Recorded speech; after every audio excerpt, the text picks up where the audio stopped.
السلام علیکم ناظرین، امید کرتا ہوں آپ تمام لوگ خیر و عافیت سے ہوں گے۔ اہل سرسار کی ایک قوم جسے قوم سبا بھی کہا جاتا ہے، اللہ تعالیٰ کی بے شمار نعمتوں کے اندر زندگی گزار رہی تھی۔ یہ قوم ایک عظیم تہذیب و تمدن کے مالک تھی۔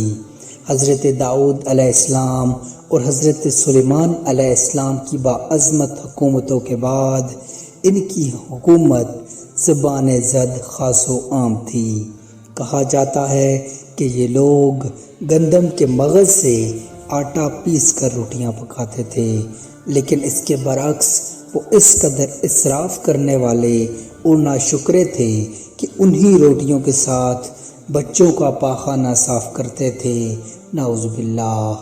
بعد ازاں ان آلودہ روٹیوں کو اکٹھا کرنے سے ایک پہاڑ بن گیا تھا۔ پھر ایک صالح شخص نے وہاں سے گزرتے ہوئے ایک عورت کو دیکھا جو روٹی کے ساتھ بچے کے پاخانے کے مقام کو صاف کر رہی تھی۔ اس شخص نے عورت سے کہا، تیرے اوپر افسوس، خدا سے ڈر، کہیں ایسا نہ ہو کہ خدا تیرے اوپر اپنا غضب ڈھائے اور تجھ سے اپنی نعمت چھین لے۔ اس عورت نے جواب میں مذاق اڑایا اور مغرورانہ انداز میں کہا، جاؤ جاؤ، گویا کہ مجھے بھوک سے ڈرا رہے ہو۔ جب تک سرسار جاری ہے مجھے بھوک سے کسی قسم کا کوئی خوف نہیں ہے۔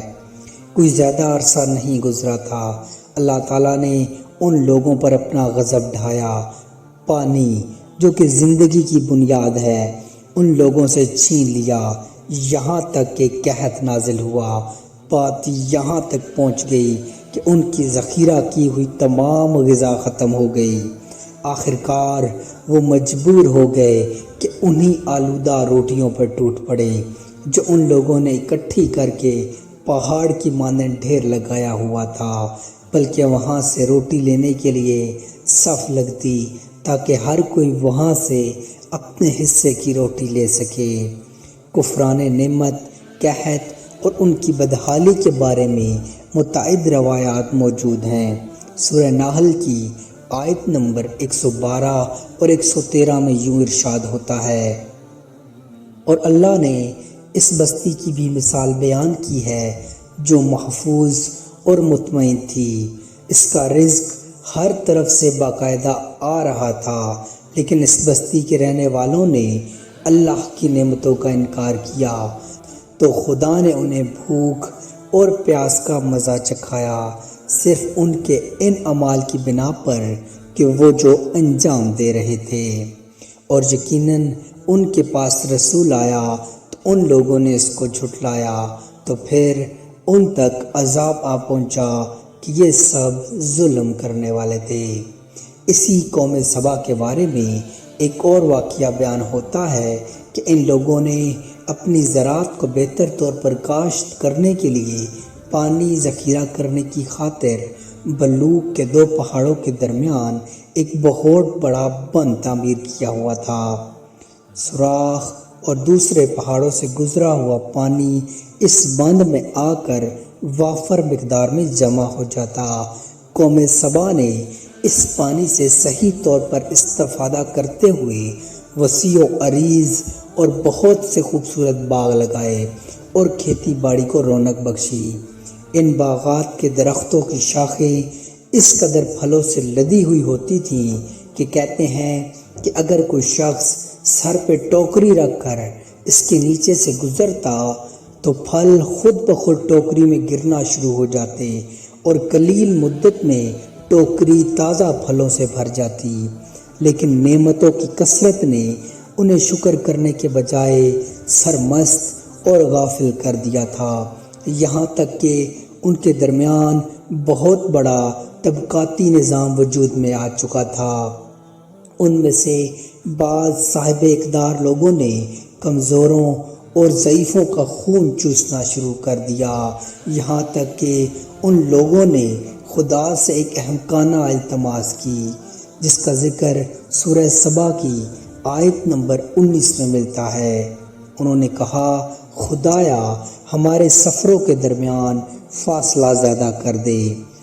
انہوں نے اللہ تعالیٰ سے یہ التماس اس لیے کی تاکہ غریب اور بے نوا لوگ امراء اور ثروت مند لوگوں کے ساتھ سفر نہ کریں۔ ان کی خواہش یہ تھی کہ آبادیوں کے درمیان خشکی ہو اور فاصلہ بہت زیادہ ہو تاکہ غریب اور کم آمدنی والے لوگ ان کی طرح سفر نہ کر سکیں۔ اللہ تعالیٰ نے ان مغرور پیٹ کے پجاریوں پر اپنا غضب نازل کیا۔ بعض روایتوں کے اندر ان مغرور لوگوں کی آنکھوں سے دور صحرائی چوہوں نے مغرب نامی باندھ کی دیواروں پہ حملہ کر کے انہیں اندر سے کھوکھلا کر دیا۔ ادھر سے بارشیں زیادہ ہوئیں جس کی وجہ سے سیلاب آ گیا اور اس باندھ میں پانی بہت زیادہ اکٹھا ہو گیا۔ اچانک باندھ کی دیواریں ٹوٹی، اس سے بہت بڑا سیلاب آیا جس میں تمام دیہات، آبادیاں، مال مویشی، باغات، کھیتیاں، ان کے محل اور گھر پانی میں غرق ہو کر نیست و نابود ہو گئے۔ ان کے باغات اور زراعت میں سے صرف بیری کے درخت اور کچھ جھاڑیاں بچی تھیں۔ خوش الحان پرندے وہاں سے کوچ کر گئے تھے، جبکہ الوؤں اور کووں نے قوم سبا کے کھنڈرات میں اپنے گھونسلے بنا لیے۔ اس بات کا ذکر سورہ سبا کی آیت نمبر 15 اور 16 میں ملتا ہے، اور آخر میں سورہ سبا کی آیت نمبر 17 میں قرآن مجید میں اس واقعے کا یوں نتیجہ نکالا ہے: یہ ہم نے ان کی ناشکری کی سزا دی ہے اور ہم ناشکروں کے علاوہ کسی کو سزا نہیں دیتے۔ امید کرتا ہوں آپ کو ہماری آج کی ویڈیو پسند آئی ہوگی۔ مزید ایسی انفارمیٹیو ویڈیوز دیکھنے کے لیے چینل کو سبسکرائب کر لیجیے۔ جزاک اللہ خیرہ۔